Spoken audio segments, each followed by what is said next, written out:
Hey guys, welcome back to the Unleashed podcast. I'm your host, Ryan Reger, and today we're chatting with my new friend, Dr. Dave Jones. He has a company, a media company, where he helps ministries and nonprofits and Christian businesses with their marketing, their social media, their digital ads, all kinds of stuff. And it's called M is Good. M is in Mary is Good. He had a career in hockey, played professionally overseas, and now he helps people with their mental toughness. He weaves in his sports background with business and just helps people fulfill their potential. We had a great conversation about unleashing your potential and how to identify Satan's attacks and how to overcome them, and how his just his sports experience and what he learned as a high level athlete, how that helps him in business and helps his clients. This was a fascinating episode. I took a ton of notes on this one, but I really enjoyed meeting Dave. I think imagine he'll be back as a guest because he has a new book that just came out, and I'm eager to read that. So here's my episode with Dr. Dave Jones. Dr. Dave, welcome to Unleashed. Man, I'm super excited to be here, Ryan. So awesome to meet you. And so, guys, I'll tell you, one of the cool things about having a podcast, and Dave, you have one too, is that you get recommendations from these services that work with awesome folks like you.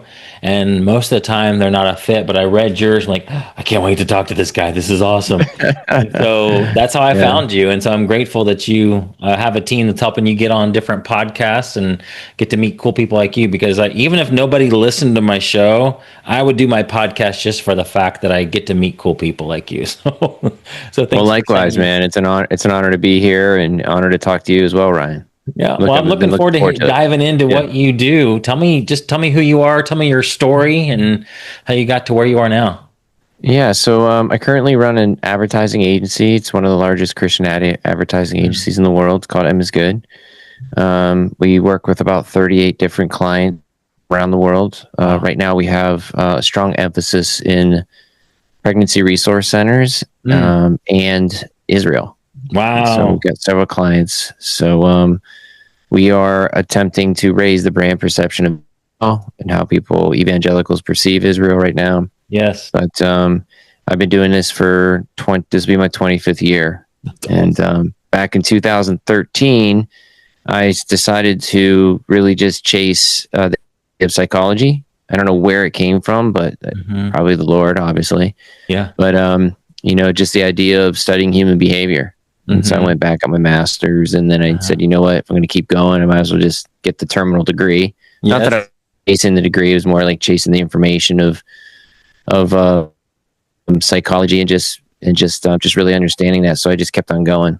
And that's in December awesome. 2025, I became Dr. Dave with the educational sport performance psychology.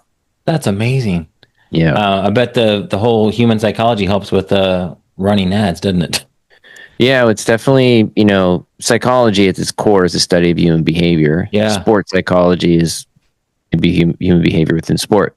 Yeah. And so when we're talking about when you read something, does it move you to change your behavior or, purchase something? Yes. And in today's world with the algorithm it's built, it is very strategic in getting you to purchase something.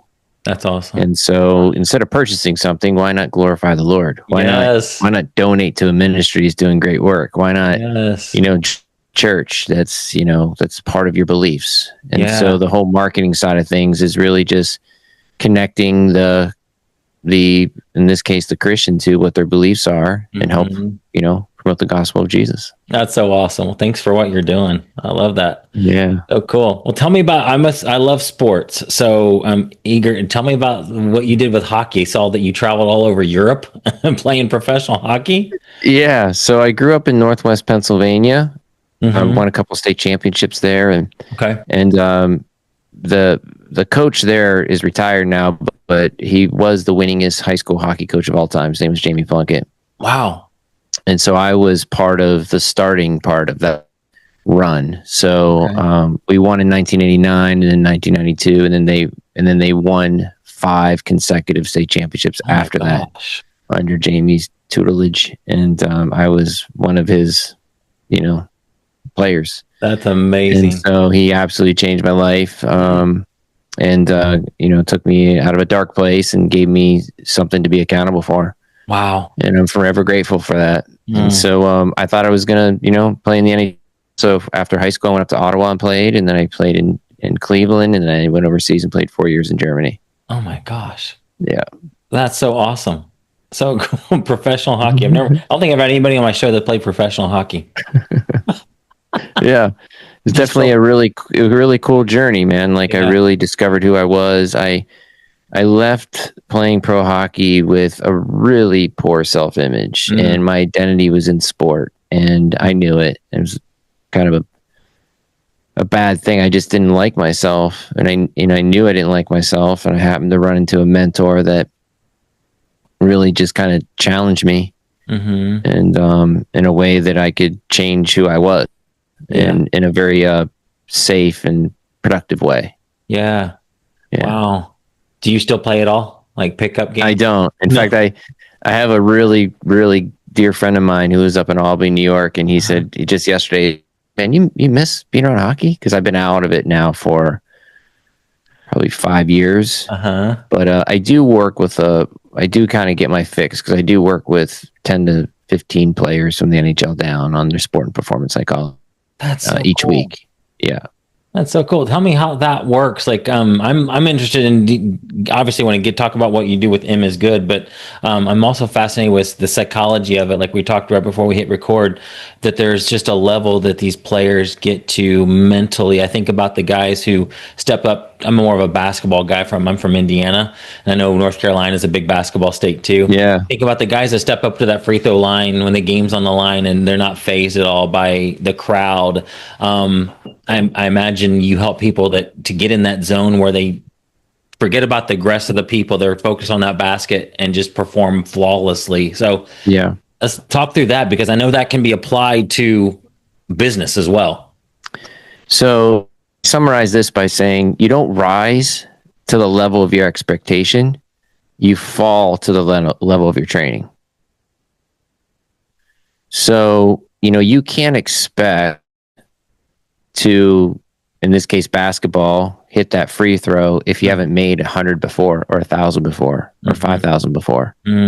So when you study learning, there's beginning stages where you're cognitively learning, right? Where it's just a lot of mental, okay, I gotta bounce the ball. I gotta physically, I have to think about bouncing it between my legs, behind my back. What do I need to do with my when I shoot, Yes. There's like that cognitive side, which is why people don't like to learn, quite honestly, because it's just too much. It's just a lot. Yeah. This is why you see people that go pro, usually they have those 10,000 hours up from being 8 years old to 18 years old. Yes. Like, it's just easier for children to learn than it is for adults. Right. But as you go through that learning phase, there's an autonomous, so it becomes automatic. So like if you physically get up from your podcast set here, you don't have to think, all right, I have to slide my chair back. I have to put pressure. Which foot am I going to first? My left foot or my right foot? Am I going to turn or you just do it because you've done it so many times. It becomes automatic. It's autonomous. Yes. So sport's the same way. If you haven't done enough repetition with they say practice makes perfect. I'd say perfect practice makes perfect. Yes, so you practice with mentorship, you practice with guidance and coaching. It becomes autonomous, and you put enough repetition behind it, you build confidence. Enough success behind it, your confidence gets more sustained. Yeah. You can't break somebody's confidence. So you and I as fans see thousands of people. Yeah. They don't. It's just not where they're at. Yeah. The attention is on, performing. Yes. And so your every sports site in the back there, you can kind of see the sports psychology journals that I've read over the last 13 years. But every high performer, every single one of them has an attention to focus on the here and now. when you're able to focus on the here and like a second ago, it doesn't matter. When I'm in the here and now is what matters most. And, I think, we've all, well, our age group has studied Michael Jordan and some of the, the guys that can really play ball, they were able to focus on the here and now. Yeah. Like it's uncanny.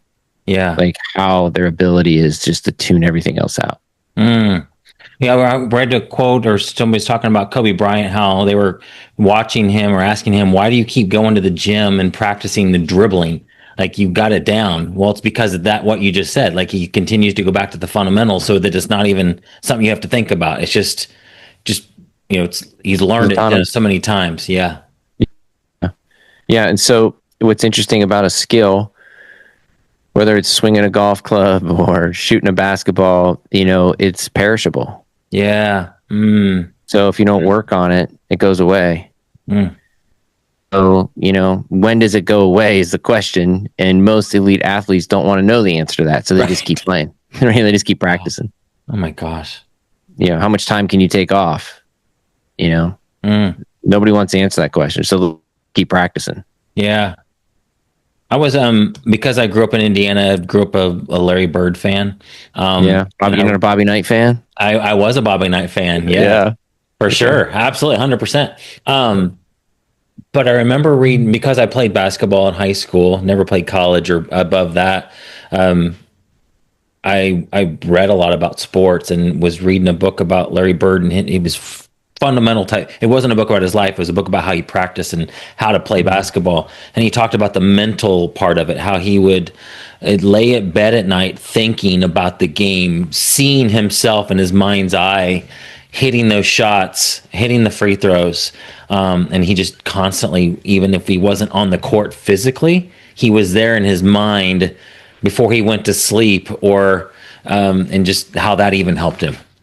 Yeah. So, there's just some go-to things that work. Visualization's one of them. Talk's one of them. Your brain doesn't know your muscles don't know the difference between you doing it physically or mentally. Wow. So it just knows that automatic atomic repetition. And so if you can think it through, you could put through some mental reps. Like there's unlimited mental reps you can do. Like I'm a hockey guy. Getting out on the ice is difficult because, ice time in North Carolina is $4 an hour. Right. Right. It's probably the same in Texas. Yes, for sure. And so, you can't necessarily get on the ice all the time, but you could go, you can visualize the rink, you can visualize yourself scoring, visualize the basketball. You can put yourself, in the iPro camera mode, or you can put yourself in the theater mode, where you're looking at the screen watching yourself, or is it first person with the camera in your head? There's ways to do visualization. Yeah. And so, it's all part of, peak performance. That's awesome. And now how does that apply? So I'm fascinated with this. How does that apply to business? Like, I'm trying to think, see myself doing a great podcast, and I can imagine how I could see myself like in front of a large group of people speaking. Maybe that would be powerful. But what are some, so you work with business clients. How does that, what we just talked about, apply to some of them? Yeah, great question. I usually start with our R7 process, which is, destiny, then vision, then strategy and brand, and then communication. And then step 6, are we praying about steps 1 through 5, and step 7, take action. So the destiny is that we want to glorify the Lord with our talents and our abilities. Like that's step 1. Step 2 is vision. Yeah. And the Bible has a lot to say about vision. Yes, it does. And so when you're visualizing, in a business, when I say business, in an organization, because we have profit and nonprofit, as an organizational leader, it's really focusing on the vision of where you're going. And so, there's actually 9 types of visions out there. One of them that I really focus in on is a vision statement. And this is, what we see in the political side of things. And I'm not saying this to be political. I'm just saying we've seen this, make America great again. That's a vision statement. Yes. Obama used change, yes, we can. And if you back to, if we keep on going back and, in presidential, candidates history, You know, if I were to ask you who ran against Barack Obama in 2008, do you remember who it was? It was Mitt Romney. Mitt Romney. Do you remember his vision? No, I do not remember Mitt Romney's vision. Probably nobody does, right? Yeah, and before that was John McCain, right? Yes. And what was his vision? We don't know. I'm sorry, Mitt Romney was 2012. McCain was 08. You're right. That's right. Yeah. Yeah. So change, yes, we can. We remember that. That vision stuck with us. And, you know, he rallied the nation, perhaps the world with that. Yeah. And now we see Donald Trump rallying the nation, perhaps the world with, make America great again. Now, does he know exactly how he's going to make America great again? He doesn't. Vision is really nests in the amygdala, which is where, you know, the why sits, versus, you know, the neocortex, which answers the what, where, when, and how. And so as a leader, either Christian or not Christian, you know, as a leader, we need to know where we're going and what does that vision look like. Yes. I can point to like Bill Gates, a computer in every home. That was his vision. Yes. And what's really cool about that vision is when he said there's going to be a computer in every home, most people don't remember this, but the computer was actually the size of a house. Wow. Oh my gosh.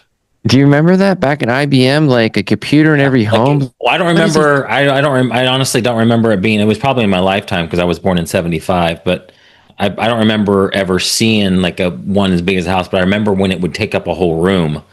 Yeah. And I remember when they were really large. But yes, that's crazy to have that kind of computer in every home. Yeah. Isn't that crazy? Wow. And now there's 5 devices per human on the planet. Yes. And now this phone is whole lot more powerful than that one that used to take up the size of a house.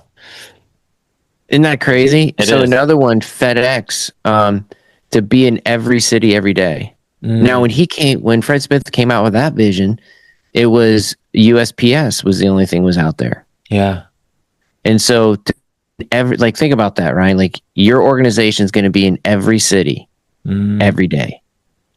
Now we look at FedEx and they're almost in every city every day, 5 times a day. Yes. Oh my gosh.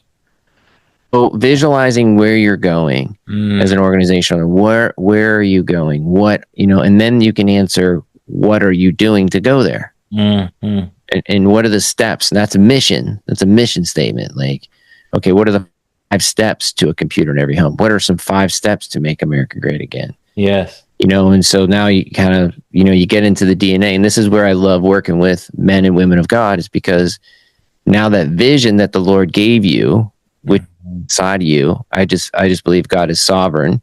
Yeah. So God wouldn't give you a vision without the resources around you. Right. That would be really wrong. Yeah. Well, he's proven that in Genesis, he worked that way, right? That's right. He put man in the garden. He created the plants, the animals, the water, and then he put man in the garden. Everything was already provided for Adam. So that's his MO. That's exactly it. And so now the question is, I have this vision in my heart. Where am I missing it? That the resources are around me. Like I'm blind or numb to what the world is giving me. So now I have to be mindful. This is another sports psychology tip, is be mindful of what is happening in this moment. Yes. Mentally, emotionally, physically, and spiritually. I call this MEPS. Mental, emotional, physical, spiritual. Like, am I mindful of what's happening around me? That's awesome. And probably the answer is no. You're not mindful.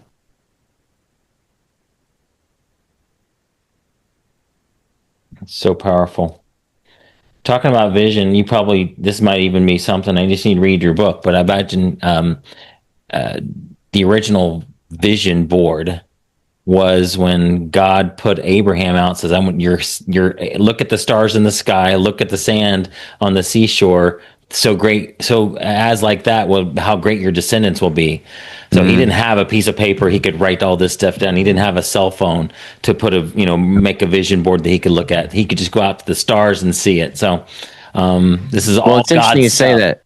In Habakkuk 2:2, okay, it talks about how Habakkuk was upset with God. And the way at it is, Nineveh at the time was like New York and Los Angeles in the 70s. Right. Like anything went in Nineveh. Right. Nobody wanted to go to Nineveh. Yeah. Jonah's story of I ain't going to Nineveh, and then the story there, right? Like, yes. Barfed up by the whale on this, the shores of Nineveh. But Habakkuk sits on the watchtower and is like, God, what in the world is going on? Like, I'm so upset. Like, what's happening? And Habakkuk says, I'm just going to sit here. And God answers with, write the vision on a tablet. And in the Amplified Bible, it says, and make it plain so that a runner running by can see it and carry it with them. Yes. So I look at this as like you and I driving down the highway and we see an exit sign that says McDonald's next exit. Like that's something that we can carry with us. Yes. If you have more than 11 words on a billboard, you probably are not going to remember it. So this is where the vision's got to be short. It's got to be portable. It's got to be easy to understand. It's 7-11 words, no conjunctions. All the great vision statements out there follow that checklist. So good. I could geek out with you on that all day. I wanted to. I feel like we could probably have another episode here, but one of the things that I know you often talk about is unlocking the hidden performance potential. And so, with this podcast being titled "Unleashed," my heart is that every believer is unleashed, doing what God's called them to do.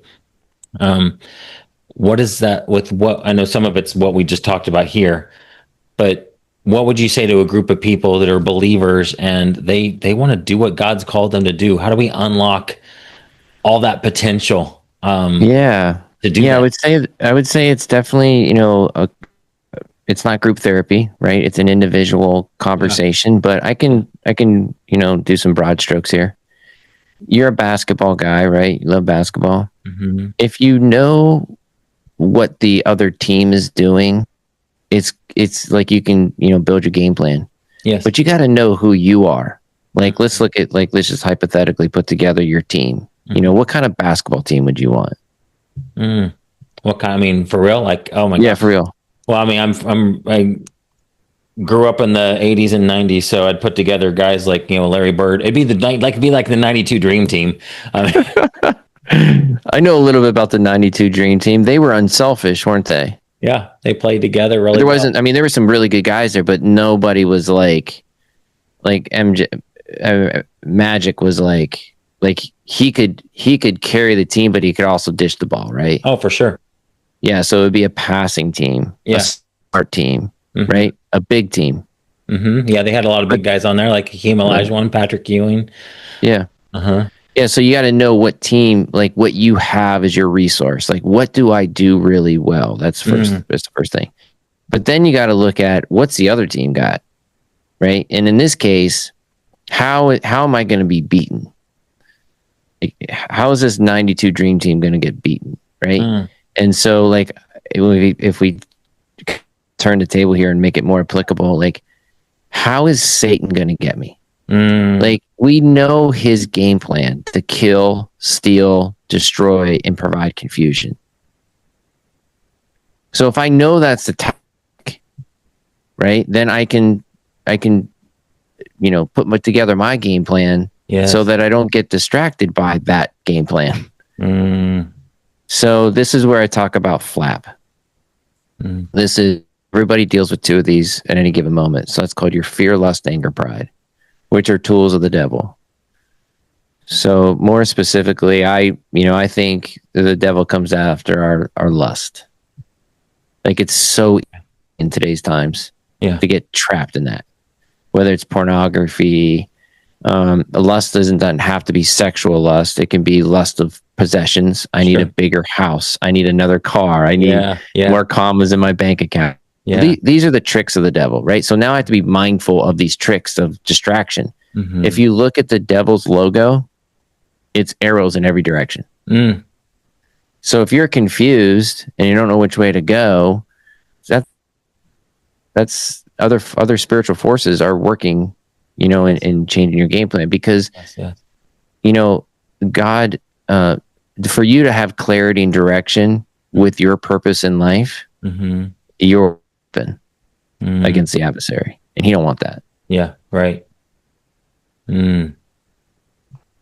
So we need clarity, we need direction, we got to run the play.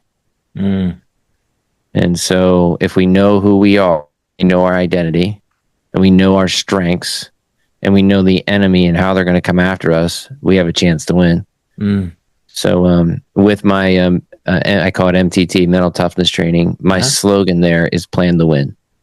Oh, that's so good. I see that on your little thing in the back behind you. Yeah, so plan to win. And so my boat is plan to win. And I had somebody the other day come by and go, "Hey, are you winning?" They were trying to be smart and sarcastic with me. And I said, "I'm to." Yeah.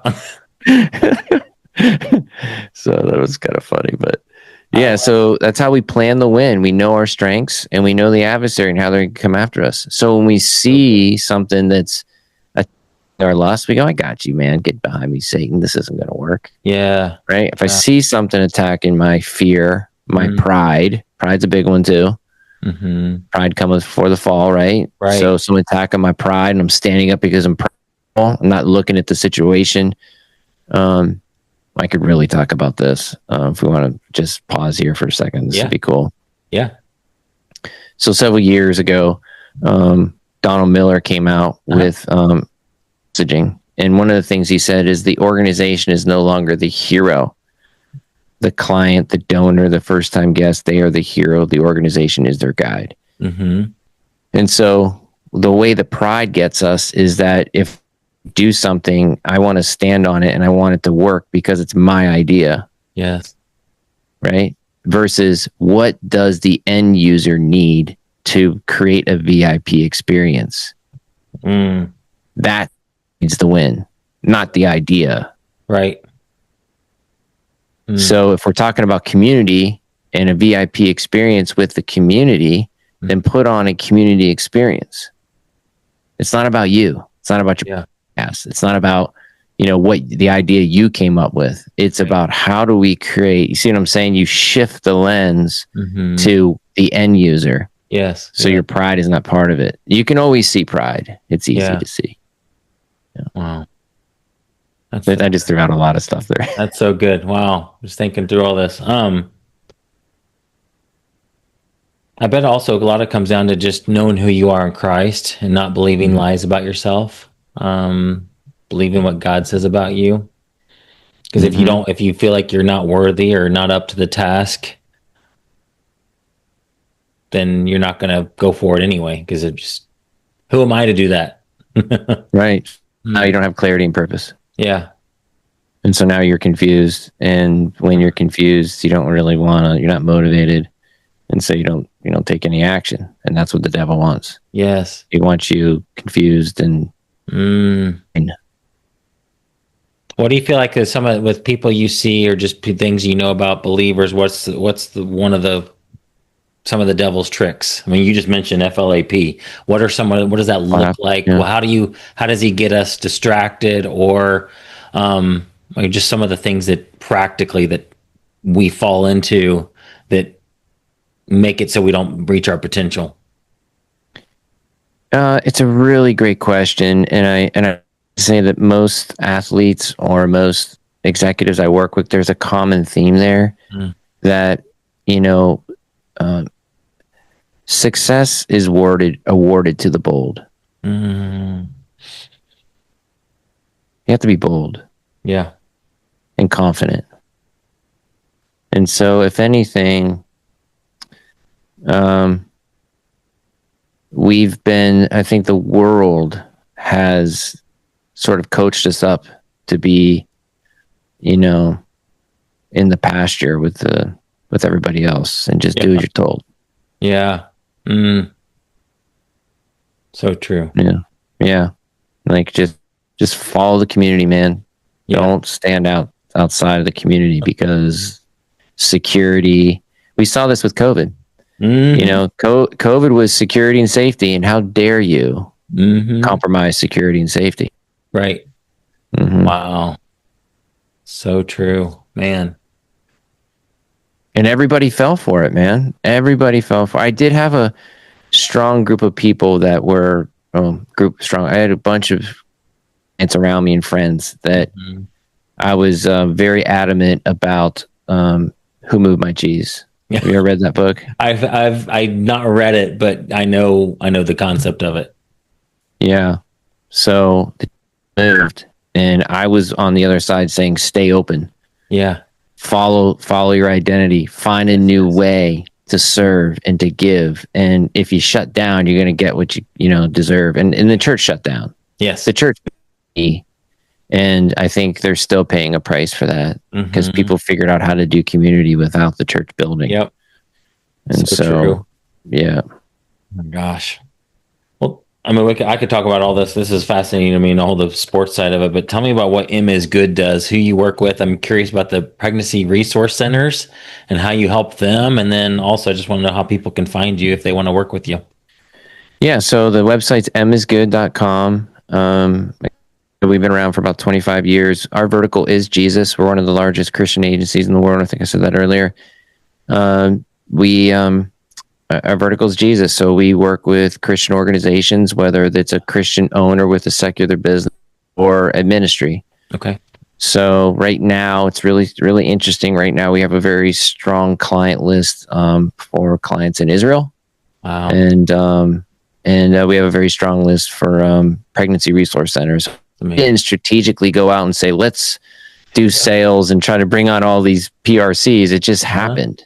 Wow. Right. And same thing with Israel. It just happened, which is crazy to think about that. And the responsibility there is pretty awesome. Yeah, it is. With pregnancy resource centers, it's basically consulting and coaching girls who are pregnant to find other alternatives other than abortion. Right.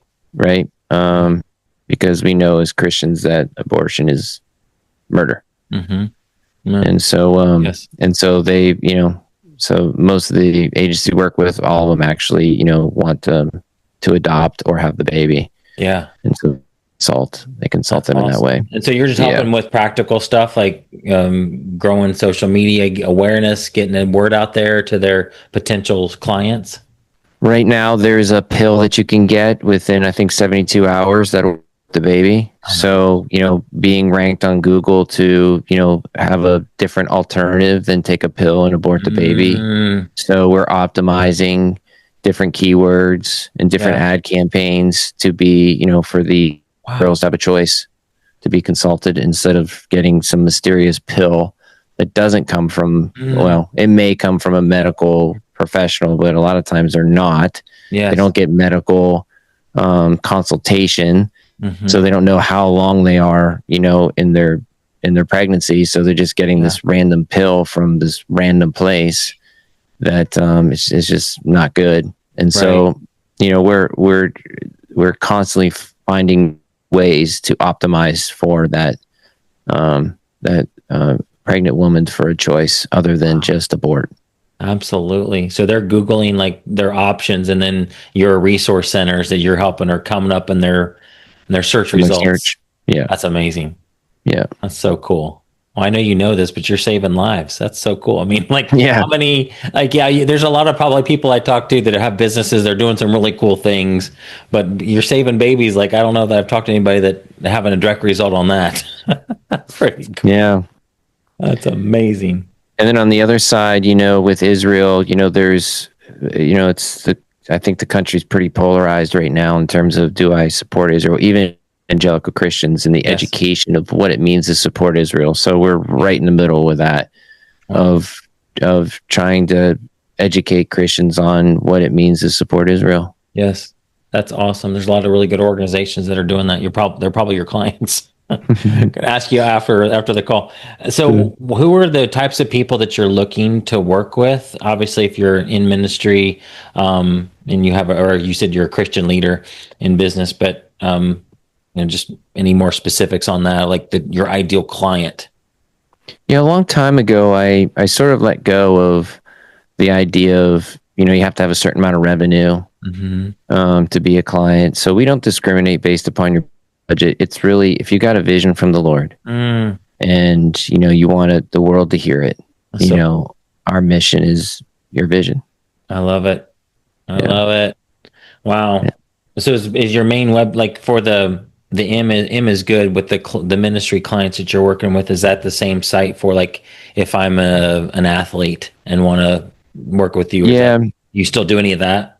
Oh, I do a lot of that. Yeah. Okay. How you get to me on that side is through MTT, mental toughness training. Oh, but cool. I very rarely take clients in from like the website contact form. It's usually a referral. Yeah. Yeah. Good. Well, it means you know what you're doing because you got people that are referring you. Yeah. That's so cool. Something like that. Yeah. I love it. Well, when you mess up enough times, Ryan, you kind of figure it out. It's been right? A decade or so. That's amazing. You've been doing M is good for 25 years. I mean, that right there just says a lot that you've what you've done, because most people that's just a long time to be around doing what you're doing.